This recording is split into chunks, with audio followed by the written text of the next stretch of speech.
और विशिष्ट से अति विशिष्ट बनने की उज्जवल राह दिखाएंगे। अपने सपनों को पूरा करने और अपने परिवार को शानदार भविष्य देने के लिए आइए सुने प्रख्यात वक्ता, लेखक और विचारक डॉक्टर उज्जवल पाटनी को। Good morning, good afternoon, good evening, तीनों एक साथ इसलिए कह दिया ताकि आप जिस वक्त भी यह सीडी सुन रहे हो, मेरी दुआ आप तक पहुंच जाए। आज सुबह सुबह मैं एक वर्कशॉप ले रहा था। अचानक ही एक पार्टिसिपेंट ने मुझसे बड़ी गंभीरता से पूछा, डॉक्टर साहब, क्या आपको वाकई लगता है कि आपकी सीडी से या सेल्फ हेल्प की पुस्तकों से, पर्सनालिटी डेवलपमेंट की किताबों से किसी को कुछ फायदा होता होगा, या फिर यह सब कोरी बकवास है? मैं सोच में पड़ गया, क्योंकि उसकी बात कुछ हद तक सही थी और कुछ हद तक गलत। मैंने उनसे कहा, मैं 100% आपसे सहमत हूं कि कोई भी स्पीकर, कोई भी मोटिवेटर किसी की जिंदगी नहीं बदल सकता। कोई भी किताब किसी की उलझन नहीं सुलझा सकती। कोई भी सारपूर्ण कहानी किसी को राह नहीं दिखा सकती, और कोई भी सलाह किसी की गलत आदत नहीं सुधार सकती। कोई भी किताब पढ़कर आज तक करोड़पति नहीं हुआ, क्योंकि सबसे महत्वपूर्ण उस पुस्तक को पढ़ने वाला, उस सलाह को सुनने वाला, उस सीडी को मनने वाला व्यक्ति है। यदि पाठक या श्रोता बदलना नहीं चाहता, तो कोई भी किताब, कोई भी सीडी किसी के अंदर कोई फर्क नहीं पैदा कर सकती। कोई भी पाठक किसी किताब को पढ़कर या सीडी को सुनकर सफल और धनवान नहीं हो सकता, क्योंकि पुस्तक या सीडी कोई एटीएम मशीन नहीं जिसमें बटन दबाओ और पैसे बाहर आ जाएं। पुस्तकें हो या सीडी हो, प्रेरक हो या मोटिवेटर हो, ये सारे लोग सिर्फ आपको रास्ता बता सकते हैं। ये सिर्फ आपको राह दिखा सकते हैं। राह पर चलना आपको खुद को पड़ेगा।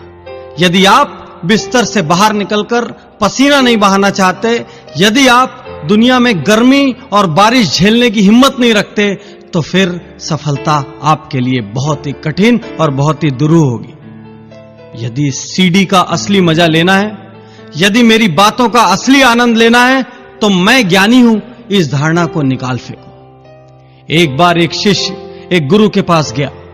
उसने उस गुरु से कहा, गुरुजी, मैंने दुनिया के अधिकांश शास्त्र पढ़े हैं, मुझे अधिकांश चीजें मालूम है, फिर भी मुझे किसी ने कहा कि आप मुझे ज्ञान की कुछ बातें दे सकते हैं, इसलिए मैं आपके पास आया हूं। गुरुजी ने कहा, बैठो।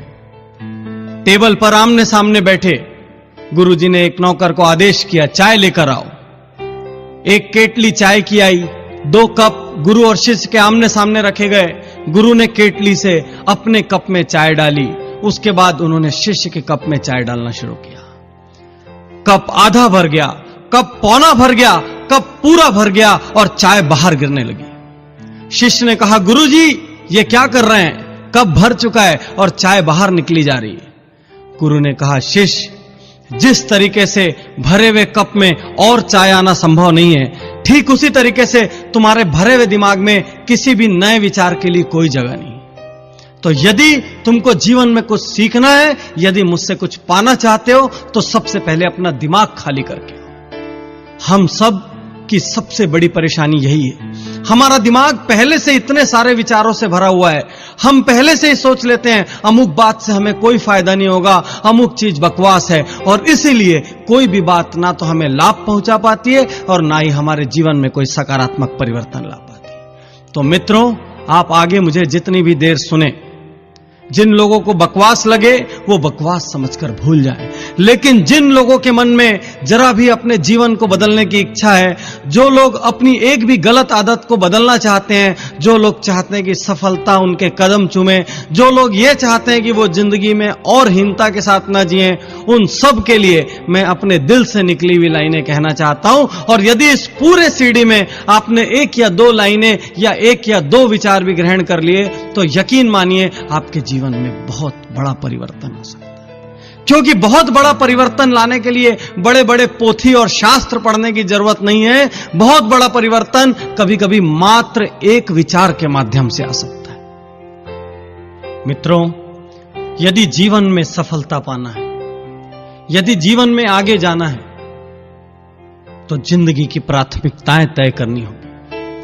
आपको यह तय करना पड़ेगा कि सबसे पहले आप क्या पाना चाहते हैं और किस दिशा में जाना चाहते हैं। यदि दिशा तय नहीं होगी तो जीवन में कोई भी उपलब्धि हासिल करना मुश्किल होगा। यह भी हो सकता है कि आप गैर जरूरी और गैर वाजिब कार्यों में अपना सारा समय बिता दें और जो वास्तविकता में महत्वपूर्ण कार्य थे उनके लिए आपके पास समय ही ना हो। एक प्रेरक ने एक कांच का बर्तन अपने हाथ में उठाया और ढेर सारे उपस्थित जन समूह के बीच सब लोगों को दिखाया।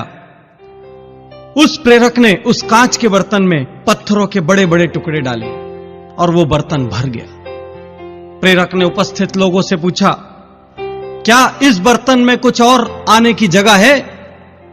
उपस्थित लोगों ने जवाब दिया, नहीं, इसमें कुछ भी और नहीं आ सकता क्योंकि ये पूरा भर चुका है। प्रेरक ने कुछ नहीं कहा।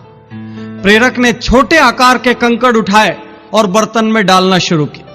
धीरे धीरे ढेर सारे कंकड़ उस कांच के बर्तन में पत्थरों के बीच अपनी जगह लेते चले गए। फिर से प्रेरक ने पूछा, क्या अब इन कंकड़ों के बाद और कुछ इस बर्तन में आ सकता है? अधिकांश ने जवाब दिया, नहीं, अब तो बिल्कुल भी गुंजाइश नहीं है, यह 100% भर चुका है। प्रेरक ने फिर से उस कांच के बर्तन को उठाया और उसमें रेत डालने लगा। थोड़ा बर्तन को हिलाया तो ढेर सारी रेत उन बड़े पत्थरों और छोटे पत्थरों के बीच की खाली जगह में भर गई। सारे उपस्थित लोगों के चेहरे उतर चुके थे, वो सब निरुत्तर थे। प्रेरक ने अंतिम बार फिर से कहा, क्या अब भी इसके अंदर कुछ आ सकता है? अब सारे लोग पूरी ताकत से कहने लगे, नहीं, भले ही अब तक हम गलत रहे हो, लेकिन अब तो हम गारंटी से कह सकते हैं कि इसमें कुछ भी नहीं आ सकता। प्रेरक ने फिर से कहा, मित्रों, सामान्य सोच से एक आध कदम आगे जाकर सोचोगे तो ही उत्तर मिलेगा। क्या फिर से अब इस बर्तन में और कुछ आ सकता है? उपस्थित लोगों ने 1-2 मिनट और लिया सोचने को और कहा, नहीं गुरुजी, हम पूरी तरह से समझ चुके हैं, इस बर्तन में कुछ भी और आने की जगह नहीं है। प्रेरक ने कोई जवाब नहीं दिया। चुपचाप पानी से भरा एक जग उठाया और उस कांच के बर्तन में पानी डालना शुरू किया। वह पानी बड़े पत्थर, छोटे पत्थर तथा रेत के बीच धीरे धीरे अपनी जगह बनाता चला गया। कुछ पानी उस रेत ने सोख लिया और धीरे धीरे उस बर्तन में ढेर सारा पानी आ गया। सारे उपस्थित लोग निरुत्तर थे। फिर उस प्रेरक ने कहा, मित्रों, जिस तरह से इस कांच के बर्तन में पहले बड़ा पत्थर डाला गया, फिर छोटे पत्थर और कंकड़ डाले गए, फिर रेत डाली गई, फिर पानी डाला गया, इसलिए सारी चीजें इसमें समा सकी। यदि इसकी जगह पहले पानी डाल दिया जाता और पत्थर डालते तो सारा पानी बाहर छलक जाता। यदि पहले रेत डाल दी जाती तो रेत से यह बर्तन भर जाता और इसमें बड़े पत्थर आने के लिए कोई जगह नहीं बचती। कहने का अर्थ यह कि यदि जीवन में कुछ पाना है तो हम सब के पास उतना ही समय है और उतने ही संसाधन है, दिन में सिर्फ 24 घंटे। इन 24 घंटों के लिए जिस भी व्यक्ति ने सही प्राथमिकताएं तय की होंगी, वह व्यक्ति जरूर सफल होगा। जो लगन से, पूरी ताकत से, पूरी मेहनत से डटेगा, जुटेगा, पसीना बहाने को तैयार होगा, वो जरूर सफल होगा। लेकिन जिसकी प्राथमिकताएं गलत होगी, उस व्यक्ति की सफलता के बारे में मैं बिल्कुल भी आश्वस्त नहीं। तो सबसे पहले आपको सोचने की जरूरत है कि जीवन में इस वक्त आपकी प्राथमिकताएं सही है कि नहीं। यदि प्राथमिकताएं सही हैं तो फिर आगे हम लगन की, दिशा की और दूसरे गुणों की बात करेंगे। यहां पर यह भी जरूरी है कि आप अब तक जहां भी हो, अब तक आपने जितनी भी असफलताएं झेली हो, अब तक संसार ने आपको जो भी लेबल दिया हो, उन सारे लेबलों को आप भूल जाएं और एक नई शुरुआत करने को तैयार हो। भले ही आपकी उम्र 30 साल हो, 40 साल हो या 50 साल हो, भले ही आपने आज तक कोई महत्वपूर्ण सफलता अर्जित की हो या ना की हो, फिर भी इसका अर्थ यह नहीं कि आप आगे सफल नहीं हो सकते। आप आज उठ सकते हैं, आप आज जाग सकते हैं, आप आज दुनिया के आपके बारे में जो भी नकारात्मक विचार हैं उनको गलत सिद्ध कर सकते हैं और आप नए सिरे से अपनी सफलता की गाथा लिख सकते हैं। एक वक्ता ने एक मीटिंग में 1000 रुपए का नोट निकाला, उपस्थित जन समूह को दिखाया और पूछा, इस नोट को कौन पाना चाहता है? सारे उपस्थित लोगों ने हाथ उठाया और कहा, हम पाना चाहते हैं, हम पाना चाहते हैं। उस वक्ता ने उस नोट को मरोड़ा, उस नोट को मसला और उसके बाद सब लोगों से पूछा, अब इस नोट को कौन पाना चाहता है? सारे उपस्थित लोगों ने फिर से हाथ उठाया और फिर से आवाजें आई, हम पाना चाहते हैं, मैं पाना चाहता हूं, मैं पाना चाहता हूं। फिर उस वक्ता ने उस 1000 रुपए के नोट को जमीन पर पटक दिया, उस नोट पर रेत डाल दी, मिट्टी डाल दी, फिर से पूछा, अब इस नोट को कौन पाना चाहता है? हैरानी की बात, अब भी वो सारे हाथ उठे थे और वो सारे उठे हुए हाथ उस 1000 के नोट को पाना चाहते थे। उस वक्ता ने 1000 रुपए के नोट की इस कहानी का, इस वृतांत का सार समझाते हुए कहा कि नोट चाहे मुड़ा हो, चाहे तुड़ा हो, चाहे हाथ में हो, चाहे जमीन पर हो, चाहे उस पर मिट्टी गिर गई हो, फिर भी आप सब इसे पाना चाहते हैं, क्योंकि 1000 का मूल्य 1000 ही होता है।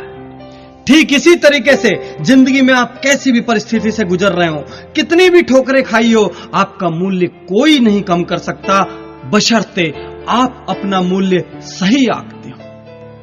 तो सबसे बड़ा प्रश्न इस वक्त यह है, क्या आप अपना मूल्य सही आंकते हैं? क्या आप अपने आप को हीन मानते हैं? क्या आप अपने आप को दूसरों से कमतर मानते हैं? यदि आप सम्मान के साथ जीना चाहते हैं तो अपने अतीत से खुद को मुक्त कीजिए, अपने बारे में एक श्रेष्ठ राय बनाइए और पूरी ताकत से नई जिंदगी शुरू कीजिए। हर प्रकार के बहाने छोड़ दीजिए, हर प्रकार की नकारात्मक राय भूल जाइए और आज और अभी इस सीडी को सुनने के साथ साथ यह संकल्प लीजिए कि जो कुछ भी मैं कर सकता हूं पूरी ताकत और जुनून से करूंगा, चाहे कैसी भी परिस्थिति हो। और फिर आपको चिंता करने की कोई आवश्यकता नहीं, क्योंकि परिणाम हमेशा आपकी उम्मीद से बेहतर होंगे और फिर परिस्थितियां खुद झुककर आपको सलाम करेगी, क्योंकि दोस्तों, चढ़ते सूरज की आराधना सारा संसार करता है।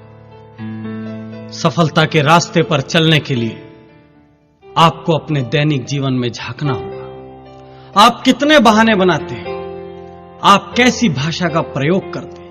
मैं हमेशा अपने वर्कशॉप्स और सेमिनार्स में पार्टिसिपेंट से कहता हूं, चाहे मैं देश के किसी भी कोने में क्यों ना हूं, कुछ वाक्यों को तलाक देना होगा। अपनी दैनिक जीवन में दैनिक भाषा पर गौर करिए। जिन वाक्यों की मैं बात करने जा रहा हूं, यदि इन वाक्यों का आप उपयोग करते हैं, यदि ये वाक्य आपकी बोली का हिस्सा है, यदि ये कार्य आपकी आदतों का हिस्सा है, तो आपको इनको तलाक देना होगा। तभी आप दुगनी स्पीड से मंजिल की ओर, सफलता की ओर बढ़ पाए। सबसे पहला वाक्य, लोग क्या कहेंगे? अधिकांश लोग दुनिया में दूसरों के डर से नई चुनौतियां हाथ में नहीं लेते, आगे बढ़कर पहल नहीं करते। उनके मन में सिर्फ एक भय होता है, यदि असफल हो गए तो लोग क्या कहेंगे। प्रभावी बोलने की कला और इफेक्टिव पब्लिक स्पीकिंग पे पूरे भारत में मैं अलग अलग कोनों में वर्कशॉप और लेक्चर्स लेता हूं, और जब भी मैं लोगों से पूछता हूं कि माइक पर आज तक नहीं बोल पाए तो इसका सबसे बड़ा कारण क्या था, तो वो सारे लोग ये कहते हैं कि सबसे बड़ा कारण फेल होने का भय था। तो मैंने पूछा, फेल होने का भय क्या, इसका क्या मतलब? तो वो बोलते थे कि सर, हमें लगता था यदि फेल हो जाएंगे तो जो लोग सुन रहे हैं वो क्या कहेंगे, हमारे बारे में क्या इमेज क्रिएट होगी, क्या इंप्रेशन बनेगा, और इस भय से वो लोग आजीवन माइक के सामने या तो बोल नहीं पाए और या जब भी बोले तो उनकी परफॉर्मेंस खराब हो। मित्रों, सबसे पहले इस लोग क्या कहेंगे इस वाक्य को तलाक दे दीजिए। लोग नया हेयर कट कराने में, स्वयं को नया लुक देने में, यहां तक कि पसंदीदा कपड़ा पहनने से भी डरते हैं। कभी कभी तो यह भी होता है कि कोई शर्ट आपने बहुत पसंद से, बहुत चाव से खरीदी, जो ही आप घर पहुंचे आपके एक मित्र ने कहा, यह कैसी शर्ट ले ली।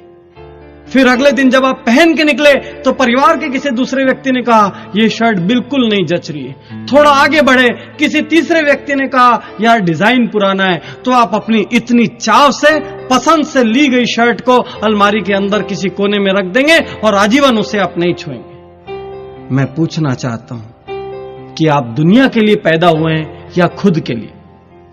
हर बात में नुक्स निकालना, राय देना और व्यंग करना समाज के बहुत बड़े वर्ग का निशुल्क रोजगार है। आप चाहे अच्छा काम करने निकलिए, चाहे बुरा काम करने निकलिए, कुछ लोग आपके आसपास बैठे हैं जो एक व्यंग जरूर करेंगे या 2-4 लाइन कहकर आपकी राह में जरूर बाधा बनेंगे। यदि आप इनकी सोचेंगे तो मुझसे स्टैम्प पेपर पर लिखा कर ले लीजिए कि आप आजीवन कुछ नहीं कर पाएंगे। ये लोग पलटते भी बहुत जल्दी, गिरगिट होते हैं। जो लोग कल आपको असफल और विफल कह रहे थे, जो लोग कल आपकी काबिलियत और क्षमता पर प्रश्न चिन्ह लगा रहे थे, आप जरा सफल होकर देखिए, अगली ही सुबह उनकी पूरी भाषा बदल जाएगी और वो ये कहना शुरू कर देंगे, अरे मैं तो पहले से ही जानता था, ये एक ना एक दिन कुछ ना कुछ जरूर करेगा।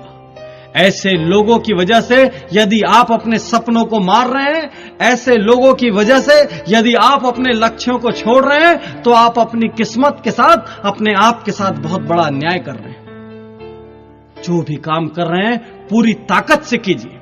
ऐसे सारे लोगों को भूल जाइए। आपने एक पुरानी कहावत सुनी होगी कि हाथी चले बेजार और कुत्ते भौंके हजार। तो हाथी की तरफ बेजार होकर अपने लक्ष्य की ओर चलते जाइए, लोगों को अपना काम करने दीजिए। बीते दिनों में झांक कर देखोगे दोस्तों, तो कई ऐसे कार्य होंगे जिन्हें आप कर सकते थे, और यदि आप उन्हें करते तो सफलता की नई ऊंचाइयों पर होते। लेकिन कुछ लोगों के कहने के कारण आप घबरा गए, आप हिचक गए, आप ठिठक गए, आपने वो काम नहीं किया। अब ऐसा मौका मत आने दीजिए। ये लोग जो आपकी राह में बाधा बनते हैं, ये भले ही आपके आसपास के लोग हों, आपके परिवार के लोग हों, इनसे आप दूरी बना लीजिए। यदि कोई बाहर का व्यक्ति है जो लगातार आपके काम में टोका टोकी करता है, लगातार एक नकारात्मक वायरस की तरह व्यवहार करता है, तो उसका साथ छोड़ दीजिए। कुछ लोगों के मुंह से मैं यह लाइन भी सुनता हूं, मुझसे यह नहीं होगा, हम ये कैसे कर पाएंगे, हम में तो इतनी काबिलियत ही नहीं है। कुछ लोग स्वयं के ऊपर बिल्कुल भी विश्वास नहीं करते और अपने इसी अविश्वास की वजह से वे सदैव हीन भावना से ग्रस्त रहते हैं। इसी हीन भावना की वजह से वे सदैव जिम्मेदारियों से दूर भागते हैं और इसी जिम्मेदारी से दूर भागने की वजह से वो जिंदगी में कभी तरक्की नहीं कर पाते। इनके होठों पर आपको अधिकांशतः ये लाइनें मिलेगी, मुझसे यह नहीं होगा, मैं यह नहीं कर पाऊंगा। ये लाइनें धीरे धीरे इनकी आदत बन जाती है और व्यक्ति जाने अनजाने दिन में बहुत बार ये लाइनें उपयोग में लाने लगता है। धीरे धीरे इन लाइनों को उपयोग में लाने से यह संदेश और चेतन मस्तिष्क तक चले जाता है और उस व्यक्ति की कार्य क्षमता कम होने लगती है। वह व्यक्ति जब कार्य करता है तो असफल होने लग जाता है और यह असफलता जाने अनजाने पुनः उस विश्वास को दृढ़ करती है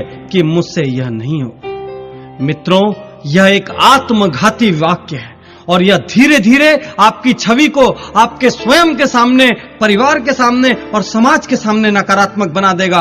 आप स्वयं को अंदर से कमजोर महसूस करने लगेंगे और आपका पतन 100% निश्चित हो जाएगा। इसलिए आज से इस कमजोर लाइन को तलाक दे दीजिए और एक नया वाक्य उपयोग में लाइए, यदि इस दुनिया में कोई और कर सकता है तो मैं भी कर सकता हूं। बहुत सारे लोगों के मुंह से मैं यह लाइन भी सुनता हूं, आज मूड नहीं है, अभी मूड नहीं है। हमारे बड़े बूढ़ों ने अपने जमाने में यह लाइन कभी नहीं सुनी होगी, लेकिन आज की जनरेशन में आप नर्सरी के बच्चों के मुंह से भी सुन लेंगे। मुझे समझ में नहीं आता ये मूड क्या बला है और ये शब्द हमारी भाषा में आखिर घुसा कैसे। मैं आपसे एक सवाल करता हूं, आप सड़क पर जा रहे हैं और कोई कुत्ता आपको काटने दौड़े, तो क्या आप कुत्ते से यह कहने का साहस कर सकते हैं, आज मेरा भागने का मूड नहीं है इसलिए मुझे काट लो? आपको तैरना नहीं आता, आप पानी में डूब रहे हैं, तो क्या आप यह कहने का साहस कर सकते हैं कि आज बचाओ बचाओ चिल्लाने का मूड नहीं है इसलिए मैं डूबना चाहता हूं? आपको भयंकर प्यास लगी हो और सामने पानी आए, तो क्या आप कहेंगे कि छोड़ो आज पानी पीने का मूड नहीं है? जब ऐसी जगहों पर मूड याद नहीं आता तो अपना भविष्य संवारने के लिए किए जाने वाले जरूरी कामों में यह मूड शब्द कहां से आता है, मुझे समझ में नहीं आता। मित्रों, जो काम जरूरी है वह जरूरी है, उसके लिए मूड कैसा? काम शुरू कर दो, मूड अपने आप बन जाएगा। आज से लगभग 2-3 साल पहले मैं भी पुस्तक लिखने के लिए मूड की तलाश करता था। इसी वजह से हर बुक में बहुत ज्यादा वक्त लगता था। धीरे धीरे मुझे समझ में आया कि यह सिर्फ मेरा ड्रामा है, नखरा है। धीरे धीरे मैंने जब भी पुस्तक लिखने की सोची तुरंत कलम उठाया और लिखना शुरू कर दिया। यदि मन के किसी कोने में ऐसा भी लगा कि आज मूड नहीं है या छोड़ो कल लिख लूंगा, तो उस वाक्य को तुरंत मैंने दिमाग से झटक दिया। धीरे धीरे एक ऐसी स्थिति आ गई कि अब जब भी मैं पेन लेकर बैठता हूं तो अपने आप विचार मेरे दिमाग में आने लग जाते हैं। अब मुझे ना तो मूड की कोई दरकार बची है, ना ही ऐसा कोई ड्रामा करने की इच्छा बची। कुछ लोगों के मुंह से, या कह लो कि बहुत सारे लोगों के मुंह से हम यह लाइनें भी सुनते हैं, हमारा तो भाग्य खराब है, हमारा लक ठीक नहीं है। अरे भाग्य नाम की कोई चीज इस दुनिया में है या नहीं, इस सदियों पुराने विवाद में मैं नहीं पड़ना चाहता, लेकिन मैं इतना जरूर जानता हूं कि इस दुनिया में बहुत कम लोग ऐसे हैं जो पूरी मेहनत, पूरी ईमानदारी, पूरी ताकत, पूरी बुद्धि से सही दिशा में काम कर रहे हैं और फिर भी उन्हें सफलता नहीं मिल रही। अधिकांश लोग जो असफल हैं वो ऐसे लोग हैं जो कहीं ना कहीं बहानेबाजी बना रहे हैं, जो कहीं ना कहीं पूरी लगन से अपना काम नहीं कर रहे हैं, या फिर जिनकी दिशा गलत है। मित्रों, यदि आप सही दिशा में मेहनत कर रहे हो तो हो सकता है कि आपको ऊंचाई उतनी ना मिले, लेकिन एक बात तय है कि आप असफल तो बिल्कुल नहीं होंगे। भाग्यवादी लोगों से मैं एक बात और कहना चाहता हूं कि भाग्य चाहे अच्छा हो या बुरा, मेहनत तो दोनों स्थिति में करनी पड़ेगी। क्योंकि यदि भाग्य अच्छा है और आपने मेहनत चालू रखी तो आपको डबल सफलता मिलेगी, और भाग्य यदि खराब है और आपने मेहनत चालू रखी तो आपकी असफलता का प्रतिशत कम हो जाए। किसी भी सूरत में मेहनत का महत्व कम नहीं होता। डटना तो हर हाल में होगा, जुटना तो हर हाल में होगा। इसलिए मैं आपसे सीधी सीधी और खरी खरी बात कहता हूं कि बैठकर रोने की बजाय, किस्मत चमकने का इंतजार करने की बजाय, ज्योतिषियों का चक्कर लगाने की बजाय, हवन पूजा पाठ और कर्मकांड कराने की बजाय, उंगलियों में अलग अलग रंगों के पत्थर पहनने की बजाय उठिए, बाहर निकलिए, पसीना बहाइए, पूरी ताकत और समर्पण से अपने कार्य में जुट जाइए। भाग्य को अपना काम करने दीजिए और आप अपना काम कीजिए। आप देखेंगे कि धीरे धीरे अपने आप भाग्य और परिस्थितियां आपके अनुकूल होने लग जाएगी। यदि आप बार बार अपनी भाषा में यह भाग्य शब्द का प्रयोग कर रहे हैं तो ज्यादा संभावना इस बात की है कि आप बहानेबाजी कर रहे हैं और अपने भविष्य को धोखा दे रहे हैं। ढेर सारे लोगों के मुंह से यह लाइन भी सुनने में आती है, कल कर लूंगा, परसों कर लूंगा। कुछ लोगों को जब भी जिम्मेदारी का काम बतलाया जाता है वो तुरंत कहते हैं तबीयत ठीक नहीं लग रही है, आज व्यस्त हूं। खास बात यह है दोस्तों कि ऐसे लोगों का कल कभी नहीं आता। ऐसे लोगों को काम सौंपने के पहले ही हमारे मन में शंका पैदा हो जाती है कि यह काम होगा कि नहीं। ऐसा नहीं है कि ये काम करने में असमर्थ होते हैं या अयोग्य होते हैं, लेकिन उनमें एक अजीब सा ढीलापन होता है। ऐसे लोग बिस्तर पर लेटकर टीवी देखते हुए, मोबाइल पर बात करते हुए या गेम खेलते हुए सारा दिन निकाल देंगे, लेकिन जब आप उनसे कार्य की प्रगति के बारे में पूछेंगे तो वे कहेंगे कि आज नहीं हो पाया। क्यों नहीं हो पाया, क्यों नहीं कर पाए, इसके बारे में कोई ठोस जवाब नहीं, लेकिन उनके चेहरे पर आपको कोई पश्चाताप का भाव ही नहीं मिलेगा, क्योंकि वो बहाने भी बहुत स्मार्टली बनाते हैं। हैरानी और अचरज की बात तो यह है कि ऐसे बिजी विदाउट वर्क लोगों की वजह से दुनिया भरी पड़ी है, और ये सारे योग्य लोग अपनी इन्हीं आदतों की वजह से, इसी भाषा की वजह से अयोग्य होते चले जा रहे हैं। कुछ लोग तो सिर्फ काम याद ना रख पाने के कारण रात दिन दूसरों की डांट सुनते हैं। यदि आपकी भी ऐसी आदतें हैं तो संभल जाइए। आज ही बैठिए, शांति से अपनी बोली और सोच पर गौर कीजिए। क्या आप भी इन 5 वाक्यों में से किसी का काफी प्रयोग करते हैं? क्या इनमें से भी कुछ आदतों ने आपको जकड़ रखा है? यदि जकड़ रखा है तो तुरंत आज और अभी इन वाक्यों को छोड़ने का निर्णय लीजिए। इन आदतों को छोड़ने का निर्णय लीजिए और फिर से मत टालना कि अगले हफ्ते से छोड़ दूंगा या 1 महीने में छोड़ दूंगा, क्योंकि मित्रों, किसी भी शुभ कार्य के लिए कोई मुहूर्त खराब नहीं होता, और हर वो दिन शुभ होता है जब इंसान कुछ अच्छा करने की ठान ले और अच्छा करने के लिए निकल पड़े। जब मैं सीडी को रिकॉर्ड कर रहा था, उस वक्त मेरी टीम के एक एसोसिएट मेरे साथ बैठे थे। उन्होंने मुझसे एक लाइन कही कि सर, जिस तरह से कंप्यूटर में एंटीवायरस सीडी होता है, उसी तरीके से आप इसको एंटी बहाना सीडी का नाम दे दो, क्योंकि आपने इस पूरी सीडी में बहाना बनाने वालों पर जमकर प्रहार किया। मैं ये बात दिल से कहता हूं कि व्यक्तित्व की यदि कोई सबसे बड़ी बीमारी है तो वो बहानाइटिस है, एक्सक्यूजाइटिस है। और इसी बीमारी के कारण बहुत से काबिल लोग अपनी योग्यताओं के साथ अन्याय कर रहे हैं। मेरे अनुसार जब भी कोई इंसान बहाना बनाता है तो उसे खुद पे शर्मिंदगी महसूस करनी चाहिए, क्योंकि वो किसी और को नहीं वरन खुद को धोखा दे रहा है। अक्सर लोग बहानों से विफलताओं को ढक कर रखते हैं, मजबूत तर्क बनाकर पेश करते हैं जिससे साबित हो सके कि दूसरों के मुकाबले उनके सामने ज्यादा मुश्किलें थी। यदि वाकई में आप सपनों को पाना चाहते हैं, मंजिलों को छूना चाहते हैं, अपनी सपनों की दुनिया को हकीकत में बदलना चाहते हैं, तो आपको ये बहाने छोड़ने होंगे। क्या आपको भी लगता है कि आपकी दुनिया दूसरे लोगों की दुनिया से ज्यादा कठिन है? तो मैं अगले 10-15 लोगों के उदाहरण आपके सामने देना जा रहा हूं, जिनके बाद आपको यकीन हो जाएगा कि आपके सारे बहाने खोखले हैं और उनमें कोई दम नहीं है। आपका शुद्धिकरण करने के लिए सबसे पहले आपके बहानों का अंतिम संस्कार करना जरूरी है, जो कि मैं करने जा रहा हूं। मैं ऐसे ऐसे नाम आपके सामने बताऊंगा जिनके सामने आपसे ज्यादा तकलीफें थी, जिनका जीवन आपसे ज्यादा कठिन था और जिनके सामने आपसे ज्यादा मुश्किलें थी, फिर भी उन्होंने सिर्फ एक अच्छा काम किया। कोई बहाना बनाने की बजाय डटे रहे, जुटे रहे, लड़ते रहे, पूरी ताकत से, पूरी योग्यता से, बिना कोई बहाना बनाए। और इसीलिए वो आज शिखर में, और इसीलिए वो इतने महत्वपूर्ण है कि इस वक्त मैं यहां इस सीडी में उनके नाम की चर्चा कर रहा हूं। कुछ लोग एक बहाना बनाते हैं कि हमें उचित शिक्षा लेने का अवसर नहीं मिला।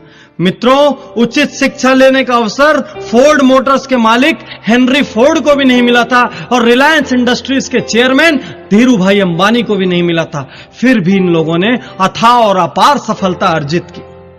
कुछ लोग कहते हैं बचपन में ही मेरे पिता का देहांत हो गया था, उसके बाद मैं लगातार घर संभालने की जिम्मेदारी में डट गया। मित्रों, प्रख्यात संगीतकार AR रहमान के पिता का भी देहांत बचपन में हो गया था। मेरे स्वयं के पिता का देहांत भी बचपन में हो गया था। लेकिन हम में से कोई भी इन बहानों का सहारा नहीं लेता। कुछ लोग यह भी बहाना बनाते हैं कि मैं अत्यंत गरीब घर में पैदा हुआ हूं, इसलिए मुझे मौके नहीं मिले। कैसी बात कर रहे हो आप? देश के अधिकांश सफल लोग गरीब घरों में ही पैदा हुए थे। किसी और का नाम न लें तो पूर्व राष्ट्रपति APJ अब्दुल कलाम इतने गरीब घर में पैदा हुए थे कि उनकी शिक्षा का खर्च भी दूसरे लोगों ने वहन किया। कौन सा बहाना बनाएंगे आप?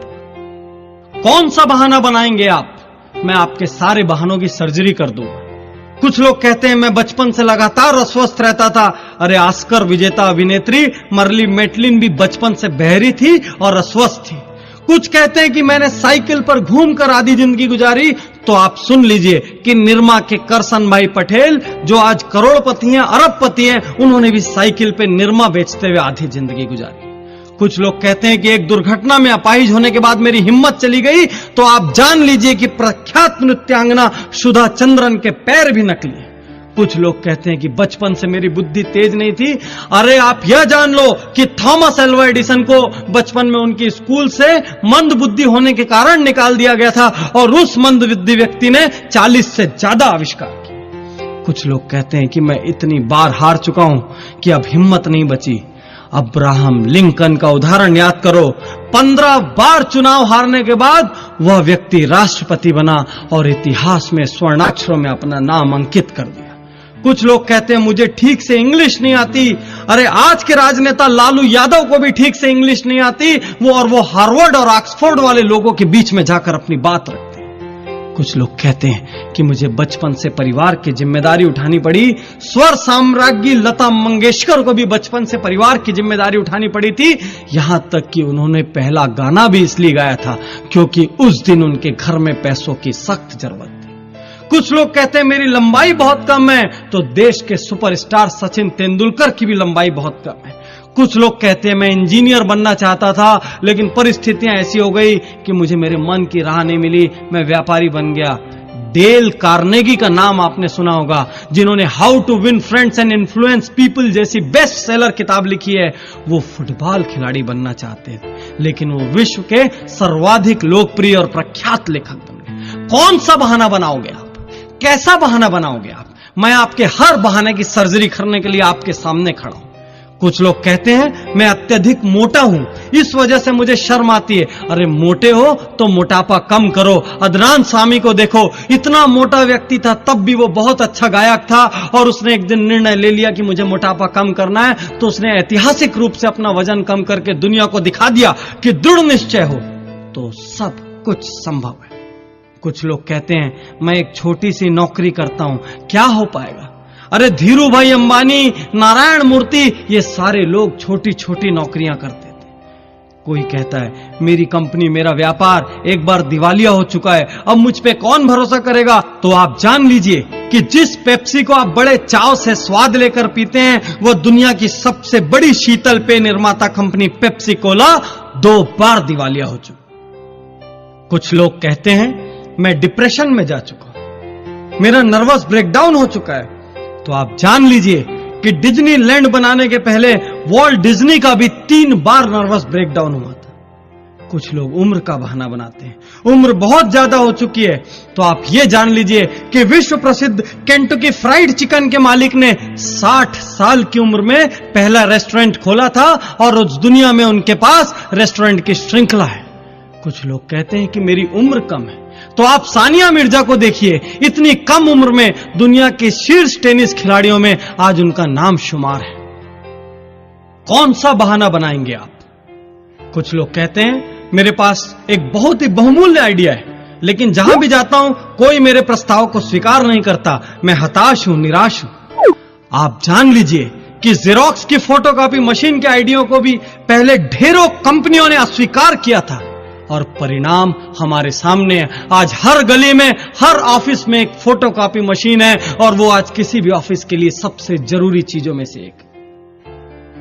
कुछ लोग कहते हैं कि मैं काम शुरू करना चाहता हूं, लेकिन मेरे पास काम शुरू करने के लिए भी धन नहीं है। मित्रों, ये कोरा बहाना है, क्योंकि इंफोसिस के पूर्व चेयरमैन नारायण मूर्ति के पास भी काम शुरू करने के लिए धन नहीं था। और यदि इस सीडी में समय की पाबंदी नहीं होती तो मैं आपको 10,000 नाम ऐसे बताता जिनके पास काम शुरू करने के लिए धन नहीं था, और जो आज करोड़ों अरबों रुपयों के मालिक हैं। कुछ लोग कहते हैं कि उन्हें ढेर सारी बीमारियां हैं, कैसा बहाना बनाते हैं। अरे वर्जिन एयरलाइंस के प्रमुख मिस्टर रिचर्ड ब्रेंसन को आंखों की कमजोरी है, डिस्लेक्सिक है।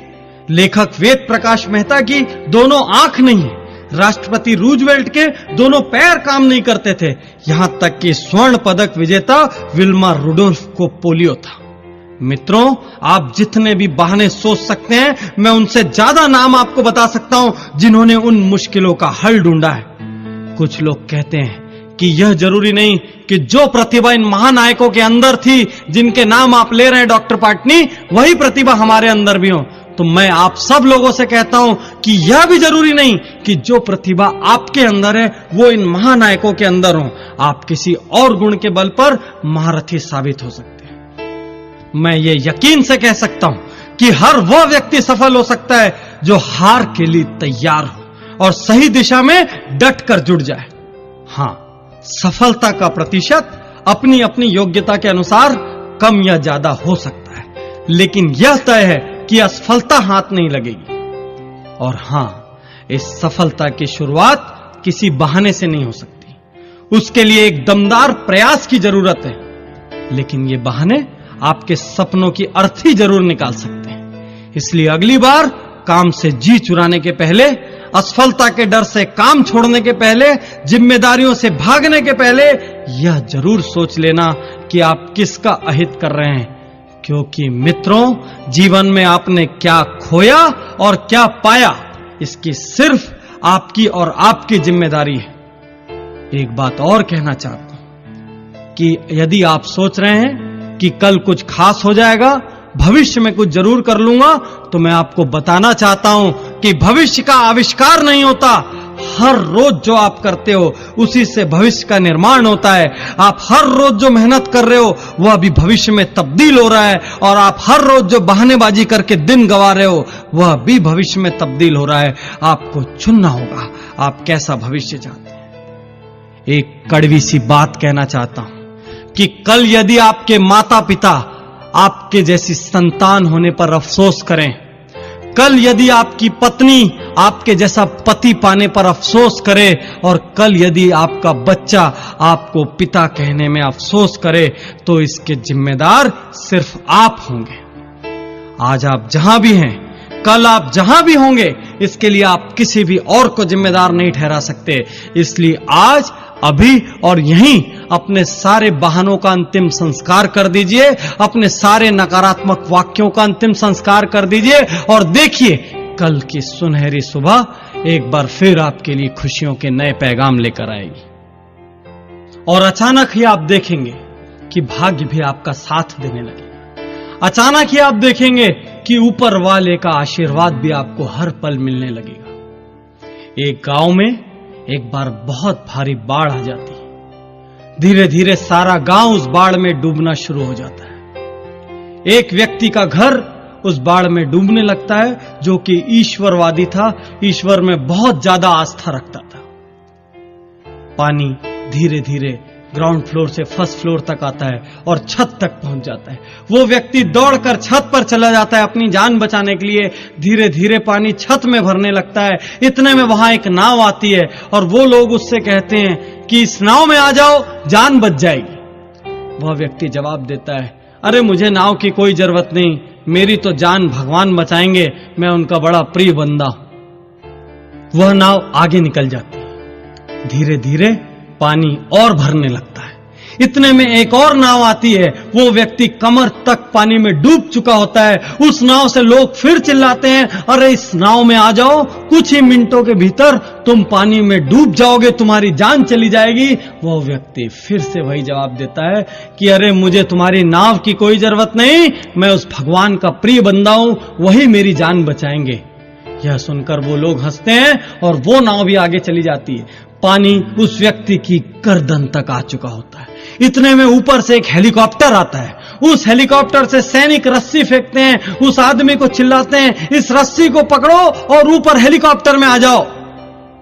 वह मूर्ख फिर से जवाब देता है कि मुझे तुम्हारे हेलीकॉप्टर की कोई जरूरत नहीं, मेरी रक्षा करने के लिए तो खुद भगवान बैठे हैं। और कुछ ही मिनटों के बाद पानी में डूबने से उसकी मौत हो जाती है। वह व्यक्ति ईश्वर के दरबार में पहुंचता है, स्वर्गलोक में पहुंचता है, भगवान के सामने बड़ा झल्लाया हुआ, फनफनाया हुआ भगवान से कहता है, हे भगवान, तुमने मुझे धोखा दिया। मैंने सारा जीवन हर पल पूरी ईमानदारी से तुम्हारी आराधना की और जब मैंने पहली बार कुछ मांगा मैं मरने वाला था, लेकिन तुमने मेरी जान नहीं बचाई। भगवान, तुमने मुझे बहुत बड़ा धोखा दिया। भगवान कहते हैं, अरे मूर्ख, तेरे घर जो 2 नाव और 1 हेलीकॉप्टर आया था वो मैंने ही भेजा था। मैं बहुत सारे अलग अलग रूप में तुझको बचाना चाहता था, लेकिन यदि तू ही नहीं बचना चाहेगा, आलस्य करके बैठा रहेगा, ठंडा होकर बैठा रहेगा, तो फिर मैं भी तेरी कोई मदद नहीं कर सकता। मैंने तुझे 3 बार बचने के रास्ते दिए, लेकिन तू स्वयं बचने के लिए कर्म नहीं करेगा तो मैं भी तेरी कोई मदद नहीं करूंगा, यह सच जान ले।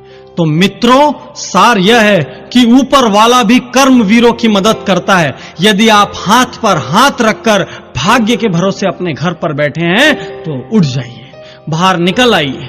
जैसे ही आप मेहनत करना शुरू करेंगे, वैसे ही आप देखेंगे कि परिस्थितियां आपके अनुकूल होगी। वैसे ही आप देखेंगे कि ईश्वर की सत्ता की कोई अदृश्य शक्ति अचानक ही आपकी मदद को दौड़ पड़ेगी और आपके राह में आने वाली मुश्किलें कम होती चली जाएगी, संकटों के बादल छटने लगेंगे।